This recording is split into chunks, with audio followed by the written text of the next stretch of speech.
Hey guys, isn't it awesome to get an authentic word from God? I hear people say a lot of times, if I could just get a word from God. Well, the thing about getting a word from God is a headliner. He's not a detailer. You know what I mean? The difference in men and women. Men are headliners, ladies are detailers. And so a lot of times if you get a word from God, it's incomplete. Go, get up, stop. It's not a lot of details oftentimes in the Word of God that we receive. I was reading in 2 Kings, the 8th chapter, and Elisha the prophet told a widow there's going to be a famine, so I have a word from God for you. Go wherever you can. For 7 years. That's all the word she got. Just get out of here.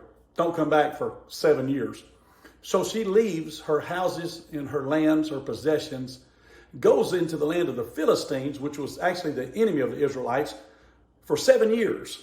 Now, it doesn't say 7 years on the day, 7 years 1 week, 7 years 6 months, just 7 years more or less. The famine ends, and this particular woman comes back, and as she gets back into her own nation, she says, you know what, I'm going to go petition the king and just see if I can get some of my possessions back. Just so happens that Gehazi is in the king's presence before she arrives. And the king says to Gehazi, tell me about some of the miracles that the prophet Elisha performed. So Gehazi tells him about the widow woman's son who was raised from the dead. And as he ends his story, here comes the widow. And Gehazi says, there she is right there, the very woman. And that's her son, now 7 years older. The king appoints an officer to attend to her needs and says, whatever she lost, give it back to her. Not only that, but he says anything that was made off of her property in the past 7 years, give her that income as well. We get a word from God here and there and yonder, and it's never specific as far as the details. God just says, go over there. We got to go. God says, stop what you're doing. We have to stop. We can't ask questions. Stop and then do what, Lord? Go over there for what end, what purpose? Sometimes he speaks to us to give, give to that ministry.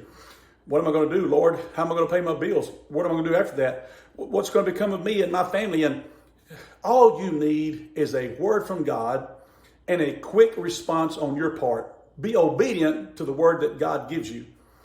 That's trust. She knew, hey, he said, get out of here, go. I'm leaving. I'll be back in 7 years. What about your house? What about your property? What about your lands? What about your belongings? You know what? If the man of God says to go, I'm going. That's a word from God. And I'll be back when it's my time to come back. God's got his hand on me. God's going to take care of me. If God gives you a word, just obey. Just obey the word. Don't debate. Don't argue. Just obey. Trust God. God's got his hand on your life. God's working on your behalf. Stay strong. Keep praying. God bless you.